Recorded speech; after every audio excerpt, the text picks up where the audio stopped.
다섯째 인을 떼실 때에 내가 보니 하나님의 말씀과 그들이 가진 증거로 말미암아 죽임을 당한 영혼들이 제단 아래에 있어 큰 소리로 불러 이르되 거룩하고 참되신 대주제여 땅에 거하는 자들을 심판하여 우리 피를 갚아주지 아니하시기를 어느 때까지 하시려 하나이까 하니 각각 그들에게 흰 두루마기를 주시며 이르시되 아직 잠시 동안 쉬되 그들의 동무 종들과 형제들도 자기처럼 죽임을 당하여 그 수가 차기까지 하라 하시더라.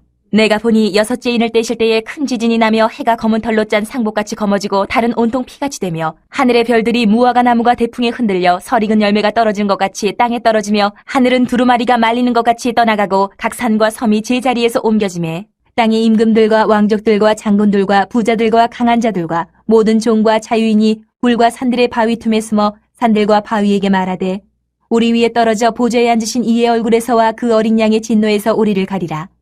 그들의 진노의 큰 날이 이르렀으니 누가 능히 서리요 하더라. 아멘. 우리가 그 계시록의 이 구조를 어떻게 보느냐에 따라 가지고 해석이 완전히 달라지거든요. 여리고성은 하루에 한 바퀴씩 6바퀴 돌고 7일째 되는 날은 7바퀴 돌고 나팔을 불면서 함성을 칠 때 여리고성이 무너져 내렸습니다. 근데 이 계시록은 보면 6인까지 떼고요. 7째 인을 뗄 때 뭐가 나오냐면 7나팔이 나와요. 여기까지 여리고성하고 같죠. 근데 7나팔에서 끝나지 않고 7나팔을 부니까 7대접까지는 천사가 나와요. 그래서 한 단계 더 깊이 들어가는구나. 이게 차이예요. 그러니까 계시록은 출바벨론이잖아요. 출애굽기는 출애굽. 그래서 결국은 애굽이나 바벨론이나 같은 개념인데 결국 이제 계시록도 출애굽기고요. 출바벨론인데 출바벨론 순서는 한 단계가 깊이 더 들어가 있다. 이제 그런 것으로 보면 계시록이 아주 정리가 잘 되는 것 같습니다. 요한이 올라오라. 지성소로 올라갔죠. 보좌에 앉으시는 하나님이십니다. 오늘 성경 본문에도 보좌에 앉으시니와 어린 양의 진노에서 우리를 가리라. 그 땅에 속한 사람들이 그렇게 외치잖아요. 그 보좌에 앉으시니가 하나님이에요. 그 하나님 오른손에 7 임봉한 두루마리가 있었고 그 두루마리를 떼야만 고엘하담의 역사가 일어나는데 고엘하담은 지난주 설명드렸고 오늘 또 잠깐 뒤에 설명을 드리겠습니다. 근데 아무도 그 역할을 할 사람이 없었는데 어린 양, 우리 위에 죽임당하신 어린 양이 고엘하담의 역할을 하신다. 그런 내용이 이제 나오는 거죠. 첫 번째를 뗐습니다. 그러니까 흰말이 나왔어요. 흰말은 미혹이다 그랬습니다. 둘째 인을 떼니까 붉은 말이 나왔어요. 이것은 이제 전쟁이죠. 큰 칼을 받았다. 그래서 서로 죽이게 하더라.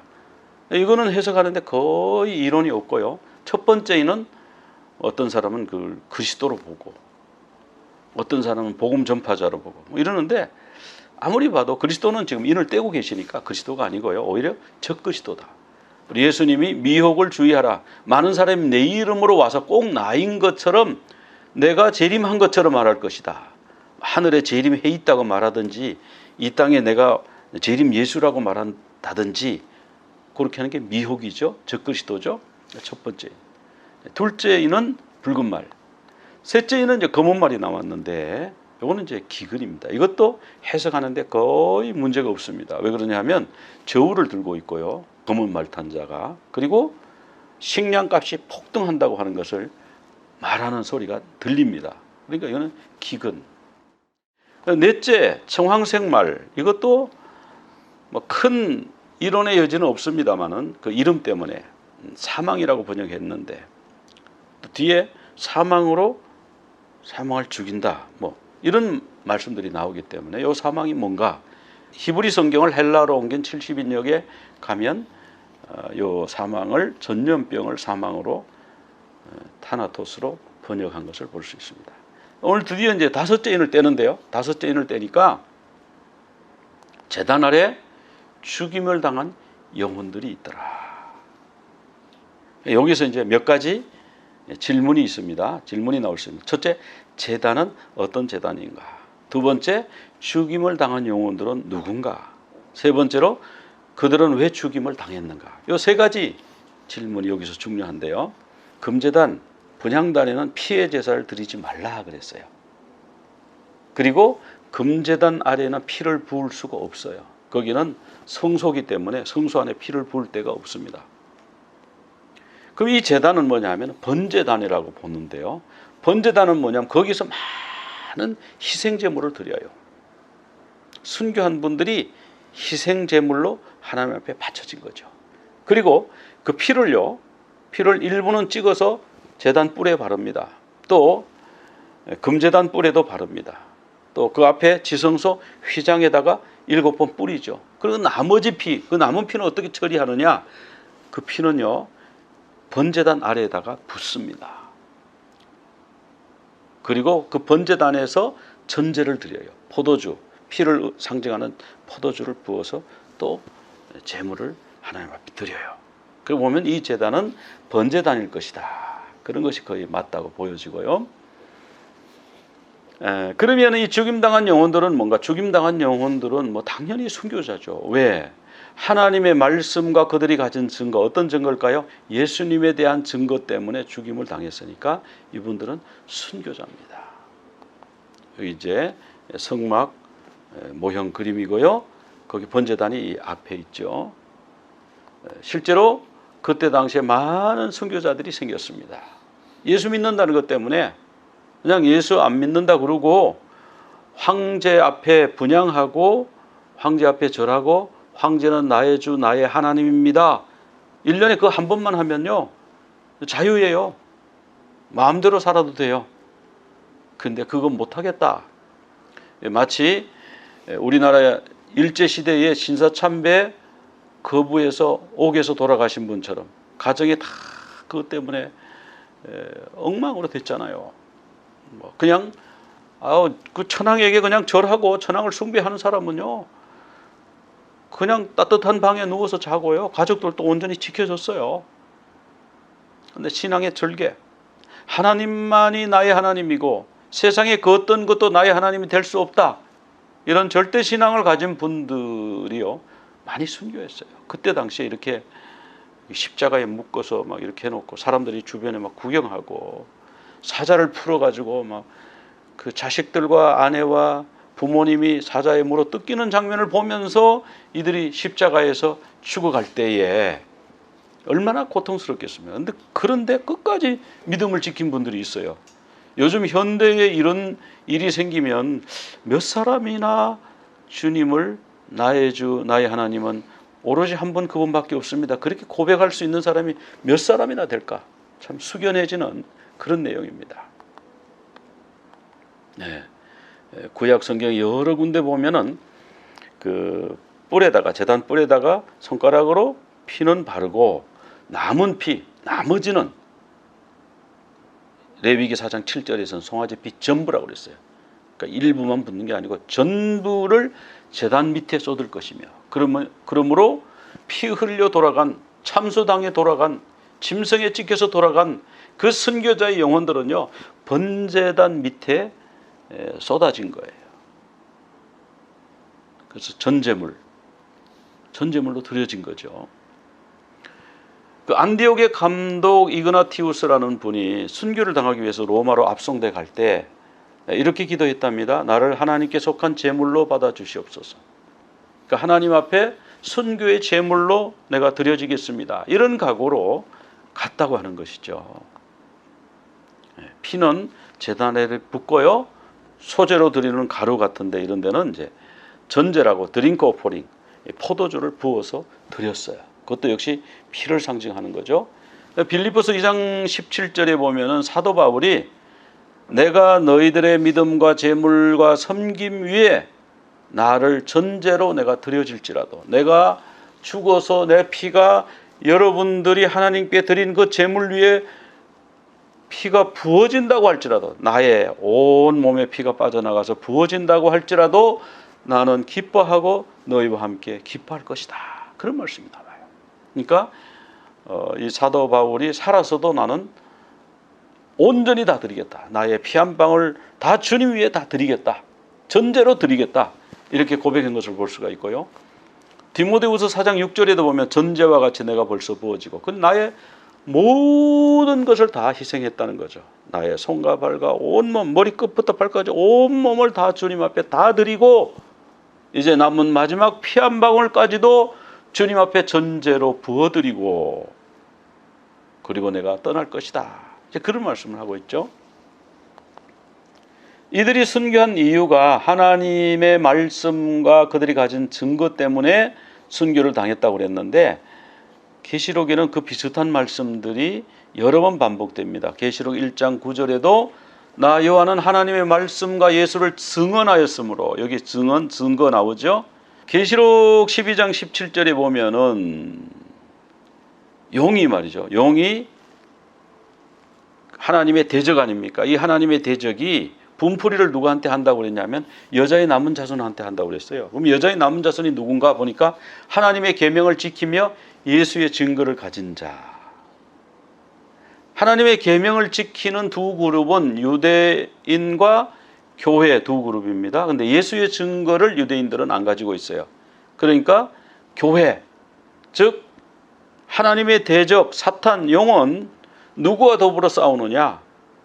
교회와 더불어 싸우는 겁니다. 그래서 교회가 계속 박해를 받는 거예요. 언론이 계속 교회를 까는 거예요. 공산주의자를 동원해서 예수 믿는 사람들 다 죽이는 거예요. 피해 숙청을 하는 거예요. 용의 세력은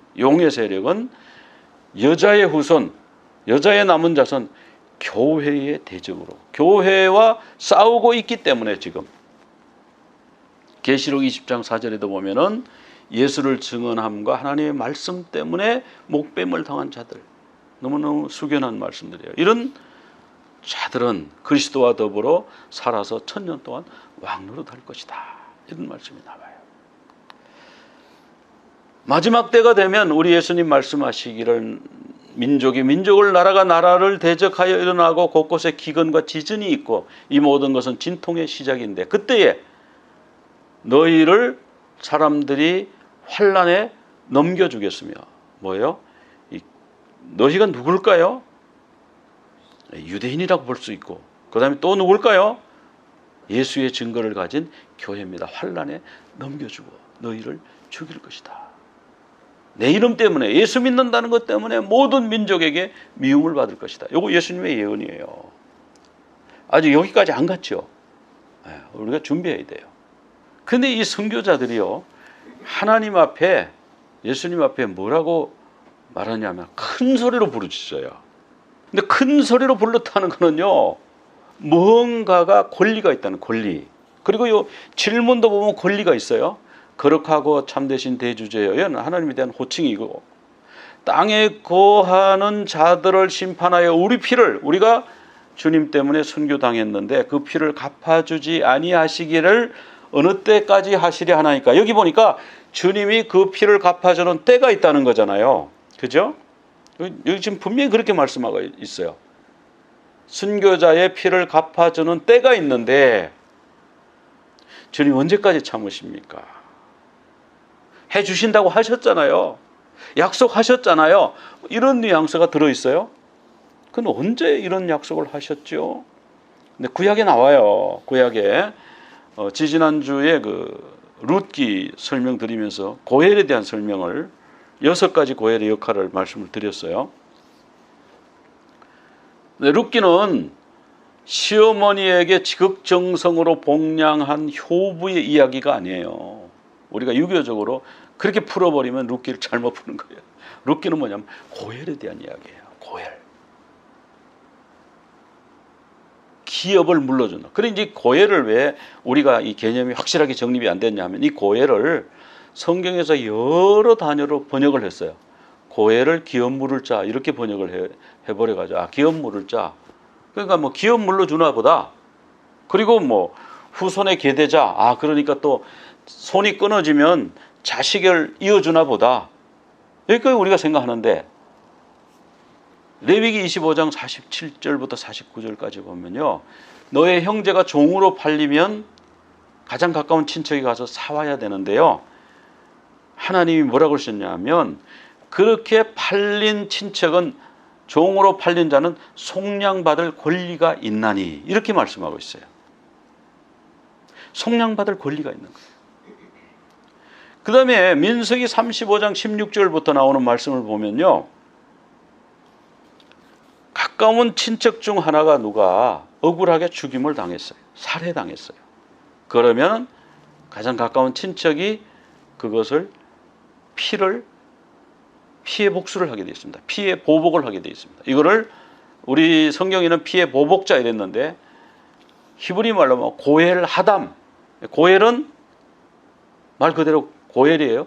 기업 물을 자, 보복자, 속량자. 우리말로 이렇게 번역했으니 뭐라고 해야 될지 모르겠어요. 그냥 고엘이라고 그럽시다. 고엘의 역할을 하는데 하담은 뭐냐? 하담은 피해요. 피해 고엘. 즉 그렇게 억울한 죽임을 당한 사람은 친족 중에 한 사람이 가서 그 피해 보복을 해줄 권리를 가지고 있는 거예요. 나의 억울함을 가까운 친척이 풀어줄 권리가 그에게 있다 이거죠. 그래서 요엘 3장 21절 또 다른 말씀도 많이 나옵니다. 우리 하나님은 보복하는 하나님이시다. 이런 말씀들이 성경에 나와요. 그래서 하나님이 사랑의 하나님이라면서 어떻게 보복을 하냐 그래가지고 이 말씀을 싹 무시하는 분들이 있어요. 사랑의 하나님이 어떻게 보복을 한단 말이에요. 그게 아니에요. 고엘 하담, 억울하게 죽은 사람에 대해서는 피를 갚아주셔요. 그래서 계시록 6장 10절에 선교자들이 주님 고엘 하담, 우리는 고엘 하담에게서 피해 보복을 할, 내가 직접 못하지만 고엘 하담이 해주셔야 될 그 권리가 우리에게 있지 않습니까? 언제 그것을 이행하시겠습니까? 지금 그런 말씀이잖아요. 이 말씀이. 그래서 순교자들은 속량받을 권리가 있다. 조금 적나라하게 표현하면 순교자들은 피해 보복을 갚아줄, 그 가까운 친척이 갚아줘야 하는 권리를 가지고 있다. 그래서 하나님 앞에 큰 소리로 말하는 거예요. 하나님, 그거 언제 해주시는 거예요? 그거 해주신다고 약속하셨잖아요. 그러니까 하나님이 대답하십니다. 그런데 그들에게 흰 두루마기를 줘요. 근데 이 흰 두루마기가요, 다음 장 계시록 7장 9절에 보면요, 흰옷 입은 무리가 나와요. 흰옷. 그러니까 흰 두루마기와 흰옷은 같은 걸까요? 다른 걸까요? 예, 원어를 보면, 헬라어 원어를 보면 똑같은 단어입니다. 똑같은 단어예요. 그러니까 6장에 그 질문 있잖아요. 선교자들의 질문이 7장에 응답되는 거예요. 아, 그렇게 구조가 그렇게 돼 있다고 보니까 과연 그래, 맞아요. 그리고 은혜가 돼요. 그래서 흰옷, 뭐 두루마기라 그랬으니까 이 목에서부터 발끝까지 쫙 내려가는 이런 거죠. 그 흰옷을 그들에게 주시면서. 근데 그 흰옷은 아무나 입는 게 아니죠. 누가 입어요? 제사장들이 입고요. 그리고 결혼식 때 신부가 입어요. 신부 드레스가 뭐 발끝까지 내려오는 정도가 아니라 뭐 공작처럼 뒤에 길게 끌려 있어가지고 너가 막 뒤에서 들고 따라 들어가야 될 정도로 신부 드레스가 길잖아요. 흰색으로. 그게 흰옷이, 그게 흰옷. 신부 드레스는 흰옷을 탁 긴 거를 그 길이를 강조해가지고 그렇게 했습니다. 어쨌든 발을 덮는 그 흰옷, 흰 두루마기, 흰옷을 주시면서 잠시 기다려라. 잠시 동안. 그리고 그 수가 차기까지. 순교자의 수가 차기까지. 여기서 정말 우리가 이해하기 어려운 몇 가지 개념이 있습니다. 그 수가 차야 된다. 순교자의 수가 차셔야 하나님의 마지막 피해 그 고엘 하담의 역할을 하신다. 그 말씀으로 지금 보이는데요. 자, 여섯째 인을 뗐더니 여섯째 인은 그야말로 그들의 진노의 큰 날입니다. 여기서 그들은 누구냐면은 보좌에 앉으신 이와 어린 양을 얘기하는 거예요. 하나님의 진노의 큰 날, 어린 양의 진노의 큰 날이 이루어지는데요. 첫째로 지진이 나더라. 지진. 그래서 곳곳에 지진이 난다고 예수님이 말씀하셨어요. 그리고 해가 어두워지고 해가 새까맣게 되고 달이 빛을 내지 아니한다. 달이 핏빛으로 변한다. 블러드문이 몇 번 일어났었죠. 블러드문 때마다 역사적으로 특별히 유대인들의 추방과 학살과 이런데 그 어떤 징조가 됐어요. 블러드문이 일어났을 때. 그리고 성전이 무너진다든지 그럴 때 블러드문이 일어났습니다. 그리고 별들이 하늘에서 우수수수 떨어진다. 그래서 우리가 해가 어두워진다. 이거는 계기 일식이 있고요. 근데 일식을 가지고 그러지는 않은 것 같아요. 계기 일식이 있었잖아요. 저도 몇 년 전에 미국의 이 일식이 이게 지나간다고 그래가지고 그 근처에 있는 대학교에서 그 일식을 관측하게 해준다 그래가지고 갔어요. 갔더니 셀룰로이드로 된 이런 판으로 그 종이에다가 그걸 붙인 거를 주면서 맨눈으로 쳐다보면 눈을 다치니까 그걸 다 나눠줘요. 사람들이 뭐 수천 명이 그냥 거기 운동장에서 그걸 하나씩 받아가지고 이렇게 쳐다보는데요. 태양이 이것이 하얗잖아요. 그 빛나다가 뭐가 이렇게 점점 이렇게 까맣게 나중에 그래서 아주 새까맣게 되고 겉만 이렇게 빛이 이렇게 약간 테두리가 있는 그런 걸 저는 이제 봤는데 뭐 해가 어두워진다는 거는 그렇게 설명할 수는 있는데 제가 볼 때는 그 말고 다른 징조일 것이다. 뭐 그럴 수도 있고요. 블러드문은 여러 번 나와가지고 더 설명 안 드려도 이건 될 겁니다. 그런데 별들이 하늘에서 떨어진다는 거는요. 과학적으로 사람들이 상식적으로 이해를 못해요. 별이 떨어지면 지구가 가루가 되거든요. 이따가 제가 그 지구의 속도를 한번 보여드릴 그 데이터를 한번 보여드릴 텐데요. 지구의 이 속도가요. 자전 속도가 총알의 10배 빠르게 속도로 날아갑니다. 이 우주 공간을 총알보다 10배 빨라요. 그렇게 빠른데 우리가 뭐 천천히 가다 부딪히면 어디 혹 하나 나고 말잖아요. 근데 자동차 타고 가다 정면 충돌하면 자동차가 종이짝처럼 말리잖아요. 속도가 빠르면 빠를수록 충격이 큰 거예요. 그러니까 이게 뭐 총알의 10배 속도로 가다가 총알이 10배 속도로 날아오는 거라고 정면 충돌하면 지구가 문자 그대로 가루가 되는 거예요. 존재할 수가 없는 거예요. 근데 그런 별이 떨어지겠나? 근데 그 비슷한 현상이 좀 있어서 예로 그냥 몇 가지만 드립니다. 오늘은 이제 전체 파노라마로 보는 거니까 자세하게는 안 들어가고요. 해성, 이 목성이요, 이 지구, 이 태양계에 돌고 있는 수금지, 화, 목, 토, 천, 해, 이 별이 있지 않습니까? 이 지구 같은 이런 행성, 이걸 행성이라고 그러잖아요. 이 행성에요, 거의 70몇 %인가 90몇 %인가 이게 목성이에요. 목성이 그렇게 커요. 이 목성에 비하면 지구는 이렇게 주먹만 한 거예요. 목성은 막 이만하고 수박보다 더 크고. 그렇게 큰 별에 혜성이 하나가 1994년도에 충돌했는데 21조각으로 부서져 가지고 목성에 그냥 부딪혔는데요. 그래서 그게 찍어놓은 비디오가 있더라고요. 목성에 그 무슨 구름이 이제 그런 게 확 올라와서 퍼지는 게 있는데 그 지구에 부딪혔으면 지구가 아마 어떻게 됐을 거예요. 굉장히 위험한 일이 있었어요. 근데 그날이 아부월 9일이래요. 아부월 9일에 성전이 파괴됐는데 이게 공교롭게도 바벨론이 예루살렘 성전을 파괴할 때도 아부월 9일이고요. 로마의 타이터스 장군이 성전을 돌 하나도 돌 위에 남지 않도록 다 파괴했을 때도 아부월 9일이래요. 그날 혜성이 목성을 충돌합니다. 우리에게 이제 이 징조를 보여주는 거죠. 지구에 만약 이 혜성이 충돌하면 지구의 피해가 너무 커요. 핵무기는 저리 가라예요.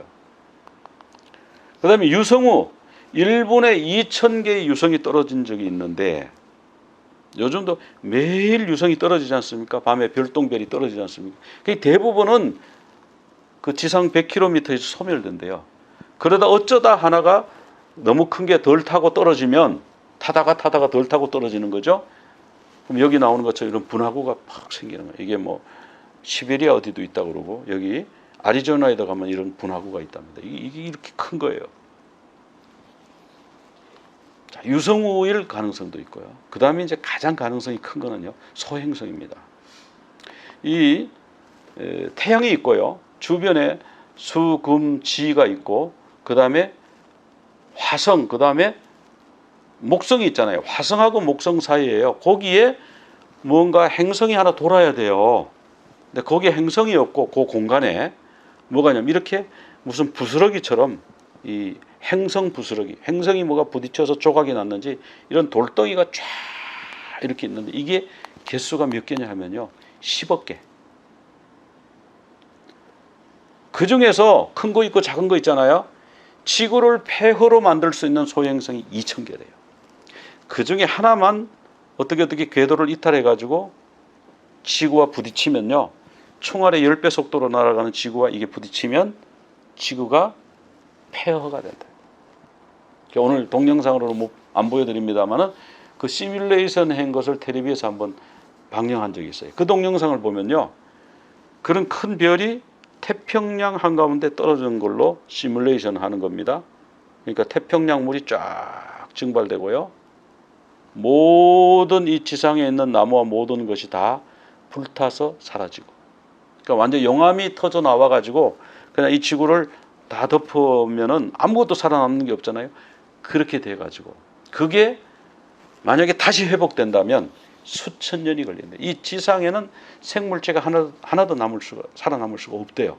그러니까 하나만 떨어져도 이런 게 2,000개가 거기에 있는 거예요. 거기에 돌고 있는 게 지금 확 돌고 있는 거예요. 그것도 어마어마한 속도로 돌고 있는. 지구보다 더 빠를 겁니다. 이 1년에 한 번씩 지구가 도는데 총알의 10배 속도로 도니까요. 이거는 더 먼 거리에서 더 빨리 돌 거예요, 아마.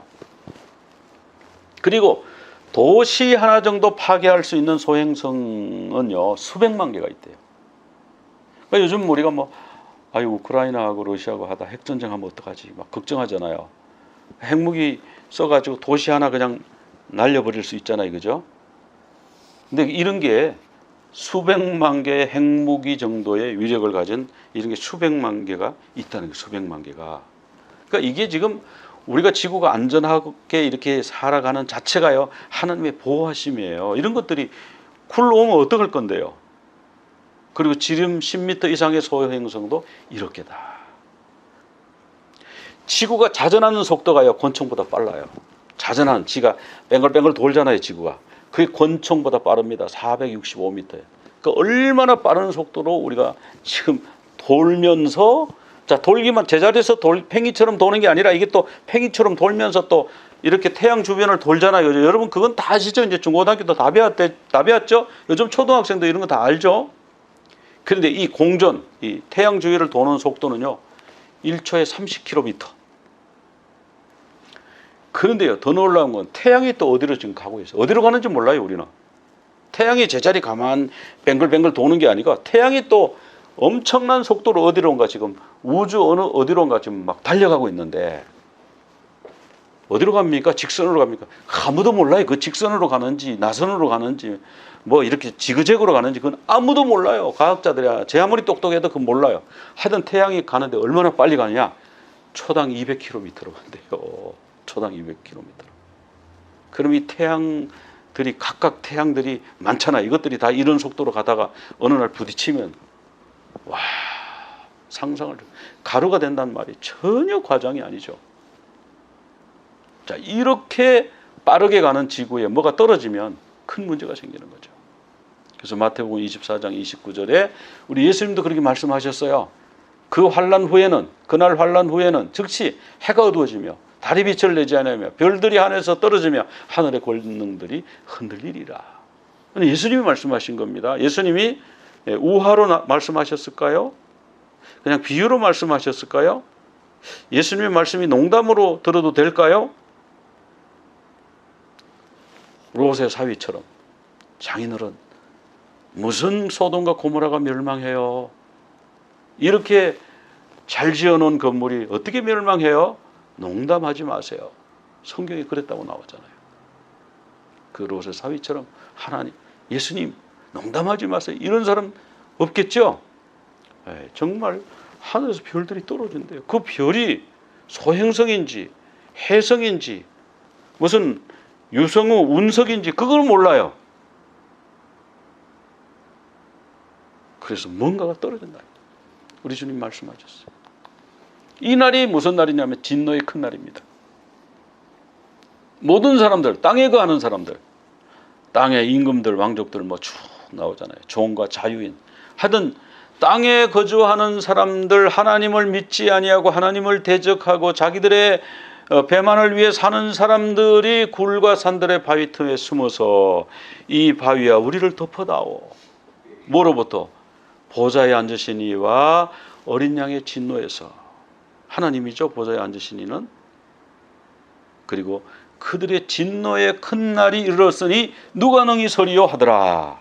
진노의 큰 날이랍니다. 진노의 큰 날. 그래 이제 이런 말씀, 아마겟돈 말씀, 이제 이런 걸 가지고 이단들이 사람을 막 겁주는 거예요.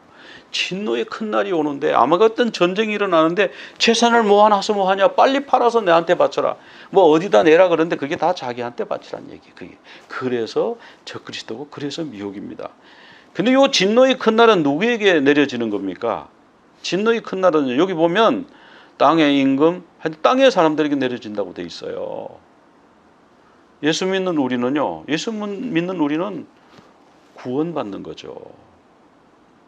출애굽하기 전날 6월절 날에 어린 양을 잡아가지고 피를 받아서 문인방과 설주에 발라놓고 그 양의 고기를 구워서 그날 밤에 먹고 출애굽 준비하는 사람들 집에는 죽음의 사자가 들이닥치지 않았습니다. 그들은 구원받았습니다. 그날 아침에 홍해를 건너갔어요. 그런데 하나님을 대적하는 바로의 세력들은, 바로에게 속한 사람들은 그날이 진노의 날이고 그날이 죽음의 날이었어요. 그 장자들이 죽었어요. 그러니까 우리가 출애굽, 우리가 어린 양 찬양 불렀지 않습니까? 6월절 찬양 불렀지 않습니까? 우리가 여기 출애굽이에요. 요한계시록은.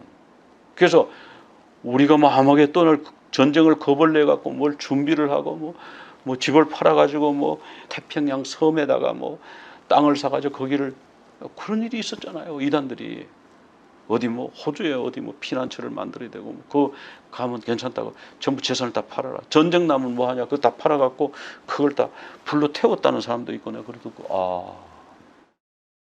이런 일들은 땅에 거하는 사람들에게 이런 두려운 일이 일어나는 거예요. 우리 믿는 사람들은요, 이런 일을 너희들이 당할 것이다 그러지 않으셨어요. 환난을 당하는데, 어떤 환난? 잡혀가서 예수 믿을래 안 믿을래? 안 믿으면 죽인다, 시범 케이스로 죽인다, 순교한다, 뭐 이런 얘기는 성경에 나와도 이런 진노의 큰 날을 우리가 당한다 이런 말씀이 없거든요. 그러니까 우리가 성경을 잘 알면 이단들에게 안 넘어간다, 안 속는다. 은행에 그 예금돼 있는 거 다 꺼내와, 전쟁 나면 다 휴지가 돼, 집 그거 다 팔아가지고 다 가지고 와, 그 전쟁 나면 집이 다 부서져, 다 불나고 없어져, 이런 말이 안 넘어간다는 거예요. 왜? 아니, 진노의 큰 날은 안 믿는 사람들에게, 그 땅의 사람들에게 닥칠 일인데, 그래서 어린 양의 진노는 우리의 것이 아닙니다. 그죠? 우리는 어린 양의 속량을 받습니다. 도리어 우리 주님이 우리의 고엘이 되십니다. 그죠? 우리의 억울함을 풀어주시고 우리의 기업을 우리에게 허락해 주시고 우리를 구원해 주시는 분이 우리의 어린 양이에요. 우리는 구원자를 믿는 것이지 우리를 심판하는 자를 믿는 게 아니에요. 우리 주님이 심판도 하셔요. 그는 믿지 않는 자들에게 해당되는 말씀이에요. 그래서 우리가 이 말씀을 굳게 붙들고요, 주님이 우리의 구원자다, 주님이 나를 심판하시지 않는다. 조건이 있습니다. 매일매일 씻어야 돼요. 우리의 세마포를 씻어야 돼요. 제사장 역할을 하려면요, 제사장은 그 물두멍에서 매일 수족을 씻어야 돼요. 수시로 씻어야 돼요. 한 번 회개는 영원한 회개니까 더 회개할 거 없다고요? 이단들의 말입니다. 수시로 씻어야 됩니다. 목욕했지만, 베드로가 목욕했지만 내가 주님이 어떻게 내 발을 씻습니까? 그러니까 발을 씻지 않으면 너와 나는 아무 상관이 없어. 그럼 온몸을 씻어 주십시오. 너 목욕했잖아. 목욕한 사람은 온몸 안 씻었대. 대신 손과 발은 씻어야 돼. 발은 씻어야 돼. 발을 씻어야 너와 내가 상관이 있어. 우리가 우리 삶 속에서 범죄한 것에 대해서 회개하고 씻음을 받아야 주님과 관계가 있습니다. 나는 번제를 드렸기 때문에, 속죄제를 드렸기 때문에 안 씻어도 된다. 그것은 성경의 가르침이 아니에요. 주님이 우리를 구원해 주셔요. 우리가 할 일은요, 그 주님의 은혜에 감사하면서 그 대신에 우리가 수족을 매일매일 씻는 거예요. 그걸 성경에 세마포를 씻는다고 나오잖아요. 세마포를 물에다 안 씻고 어린 양의 보혈에다 씻는다고 그러잖아요. 주님의 보혈로 우리 죄가 사함받는다. 그런 죄사함, 회개의 역사, 구원의 역사가 우리 모두에게 임하시기를 간절히 축원합니다. 우리 기도드리겠습니다. 하나님 아버지, 오늘 여섯째인 또 다섯째인 또 귀한 말씀 살펴보았습니다. 순교자들이 그 피를 속량받을 고엘 하담으로부터 그 피의 억울한 그 신원함을 받아야 되는 권리가 있음을 오늘 말씀을 통해서 보았습니다. 그러나 아직 주님의 때가 있기 때문에 기다리라고 하는 말씀을 보았습니다. 흰옷을 주면서 이 옷을 입고 잠시 기다리라고 하는 말씀을 보았습니다. 주님, 저희들이 주님 앞에 속량받을 권리가 있음을 인하여 주님을 찬양합니다. 주님, 저희들을 속량하여 주시옵소서. 구원하여 주시옵소서.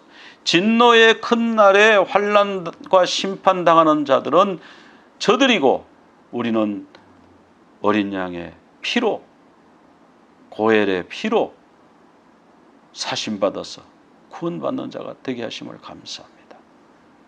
우리의 구원자 주님, 고엘 예수 그리스도를 끝까지 의지하고 믿는 저희들 다 되게 하여 주시옵소서. 감사하며 예수 그리스도 이름으로 기도드리옵나이다. 아멘. יברכך אדוני